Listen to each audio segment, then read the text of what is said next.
Hello everyone, welcome to deserving India. दोस्तों, अभी हम बात करने जा रहे हैं प्रधानमंत्री नरेंद्र मोदी का हालिया दौरे को लेकर। ये दौरा कहाँ का है? ये है दौरा ब्रुनेई का। देखिए, ब्रुनेई एक ऐसा देश है जो ज़्यादातर समय चर्चा में नहीं होता है, लेकिन साउथ ईस्ट एशिया का बहुत ही महत्वपूर्ण देश है और इसके साथ हमारे जो संबंध हैं काफ़ी अच्छे रहे हैं और जो ट्रेड एग्रीमेंट्स हैं हमारे बीच, वो भी समय समय पर हमें देखने को मिलते हैं। हालांकि दो देशों का दौरा है, यहाँ से नरेंद्र मोदी जाएंगे ब्रुनेई के एक और पड़ोसी देश सिंगापुर में। तो देखते हैं कि आखिर यहाँ पे ऐसे कौन कौन से चीज़ें हैं जो कि हमें जानना चाहिए ब्रुनेई के बारे में। ब्रुनेई में हमारे कितने सिटीजन्स रहते हैं, हमारे कौन कौन से ऐसे जो स्ट्रेटजिक एग्रीमेंट हुए हैं ब्रुनेई के साथ, तो आइए समझते हैं। सबसे पहले देखेंगे कि उनके दौरा के बारे में मीडिया में किस तरह की हलचलें देखने को मिल रही हैं। तो अगर आप देखेंगे द हिंदू, जो कि आप सबसे ज़्यादा पढ़ते होंगे, तो देखने को मिलेगा आपको कि PM Modi Brunei Singapore visits first ever bilateral visit by any Indian prime minister.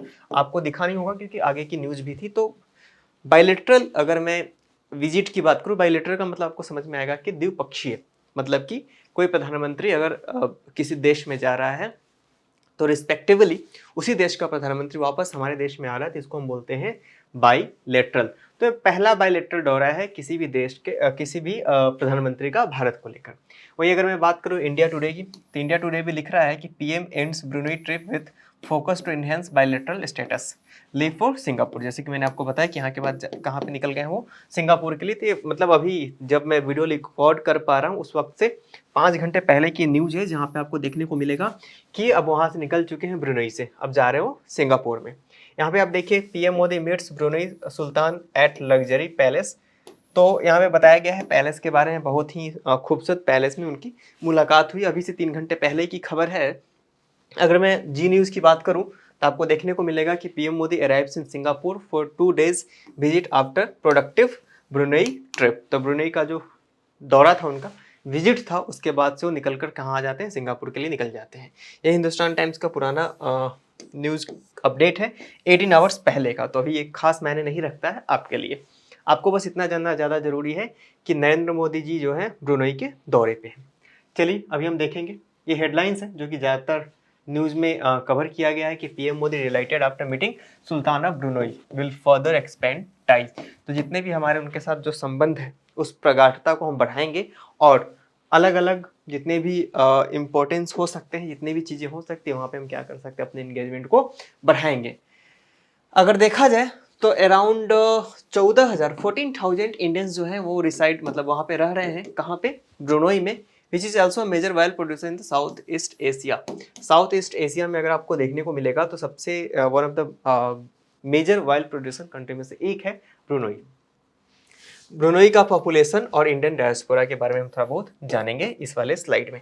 According to official estimate from 2023, Brunei has a population of around 4,50,500 people। मतलब बहुत कम जनसंख्या ब्रुनेई की, क्षेत्रफल भी काफ़ी कम है, 4.5 लाख जनसंख्या है। Brunei citizens comprise about 76% of the population, with the remaining being permanent और टेम्परेरी रेसिडेंट्स। मतलब कि वहाँ पे जितने लोग रह रहे हैं उनमें से 75% ही परमानेंट है, बाकी वहाँ पे टेम्परेरी तौर पे वहाँ पे रह रहे हैं, ऐसा हमें देखने को मिलता है। More than 80% of the population is ethnically Malay और चाइनीज।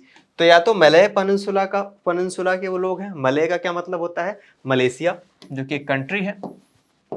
तो मलय उनका एथनिसिटी जो है उनकी मलय के साथ या फिर चाइनीज मतलब अपने आप को एसोसिएट कर पाते हैं।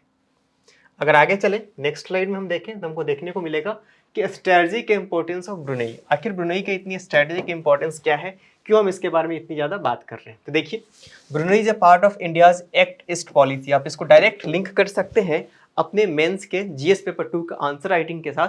और इसी के साथ साथ अगर आप लोगों में से किसी का ऑप्शनल PSIR है तो वहां से भी आप इसको कनेक्ट कर सकते हैं इस लाइन को, क्योंकि भारत का एक एक्ट ईस्ट पॉलिसी है, काफ़ी एम्बिशियस पॉलिसी है, बहुत ही ज़्यादा महत्वाकांक्षी नीति है कि हम एक्ट ईस्ट की बात करते हैं। और इंडो पैसिफिक विजन, अब इंडो पैसिफिक क्या है? अगर मैं आपको एक थीमेटिकली मैप ड्रॉ करने की कोशिश करूं तो मैं आपको बता पाऊंगा कि यह है इंडियन ओशियन, इधर है पैसिफिक ओशियन।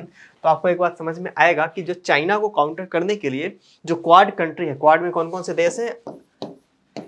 क्वाड में देश हैं 4, जापान, ऑस्ट्रेलिया, इंडिया और यूएसए। इन 4 देशों ने एक नया टर्म दिया है, इंडो पैसिफिक। हालांकि इस टर्म के साथ चाइना बहुत ज्यादा चिढ़ता है, लेकिन भारत का भी क्या है इसमें, इंडो, चूंकि इंडिया आता है और इस पूरी रीजन को, ये जो जितना रीजन देख पा रहे होंगे आप, इन सभी रीजन को क्या बोला जाता है इन चारों कंट्री के द्वारा, और इसके जितने भी एलाइज जो कंट्रीज हैं उनके द्वारा बोला जाता है इंडो पैसिफिक। तो इंडो पैसिफिक बोलने की वजह से चाइना को थोड़ा बहुत प्रॉब्लम भी आती है, देखने को ऐसा मिलता है। तो आगे अगर हम बढ़े, the Act East policy was formulated in the next step to the Look East policy which was originated in 1990। सबसे पहले इसको क्या किया गया था, लुक ईस्ट पॉलिसी रखा गया था 1990 के दौर में। 1990 के दशक में लुक ईस्ट पॉलिसी, आगे चलकर ये बन गया एक्ट ईस्ट पॉलिसी। अब देखिए आपको समझ में आएगा कि फॉरेन अफेयर्स को अगर आप अच्छे से पढ़ेंगे तो आपको समझ में आएगा, क्योंकि अभी ये समय नहीं है कि मैं आपको फॉरेन अफेयर्स डिस्कस करूं इस छोटे से लेक्चर में, क्योंकि ये बेसिकली करेंट अफेयर्स का लेक्चर है, तो इसमें मैं आपको डिस्कस नहीं कर सकता कि अभी क्या चीज़ें चल रही हैं। लेकिन फिलहाल आपको ये समझना ज़्यादा जरूरी है कि लुक ईस्ट पॉलिसी अभी जो बन निखर कर सामने क्या आया है, act East policy. In the world without the USSR which India had close historical ties with India sought to deepen its relations with other countries like those in South East Asia। तो आपको पता है USSR का disintegration हो गया था जब cold war समाप्त होता है। यूएसएसआर का डिसइंटीग्रेशन के बाद क्या हो जाता है कि हमें देखने को मिलता है कि इंडिया जो दुनिया जो थी बाईपोलर वर्ल्ड जिस वक्त पे थी, डिसइंटीग्रेशन ऑफ यूएसएसआर के बाद दुनिया क्या हो जाती है, यूनिपोलर, मतलब कि अमेरिका के नेतृत्व में ही दुनिया आगे की तरफ चलती है। तो देखेंगे अगर हम इसके लास्ट स्लाइड को, तो longest resigning monarch in the world.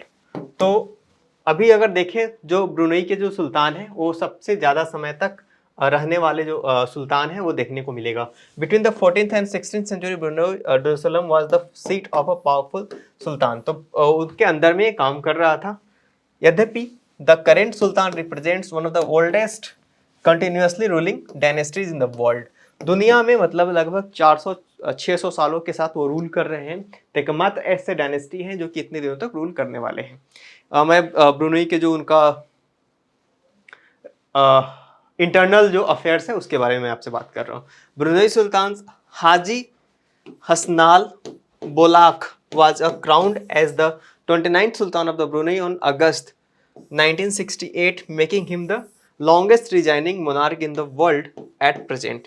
1968 से लेकर अभी तक ये रूल कर रहे हैं और 29वें सुल्तान है। समझ लीजिए किसी एक डायनेस्टी के 29 पीढ़ियों ने शासन किया है, तो ये भी अपने आप में बहुत ही ज़्यादा दिलचस्प है। और 1968 से लेकर अभी तक ये रूल कर रहे हैं। तो अगर देखा जाए ब्रॉडली अगर मैं आपसे बोलूँ तो 32 एंड 24 अगर मैं इसको ऐड करूँ तो हो जाता है अराउंड 56 ईयर से तो अकेले रूल कर रहे हैं जो अभी के वर्तमान सुल्तान हैं ब्रुनेई के।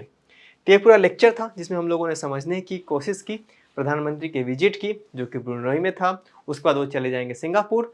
ब्रुनेई के साथ हमारे कैसे संबंध है, हमने किस तरह की चीज़ें उनके साथ साइन कर रखी है, सारी चीज़ों को समझने की कोशिश की। इसके बाद इस दौरे के बाद जो भी डिटेल्स निकल कर सामने आएंगे मैं आपके लिए एक और वीडियो लेकर हाजिर हो जाऊँगा। तो आज के लेक्चर में फिलहाल इतना ही। अब मिलेंगे नेक्स्ट लेक्चर में। Thank you very much.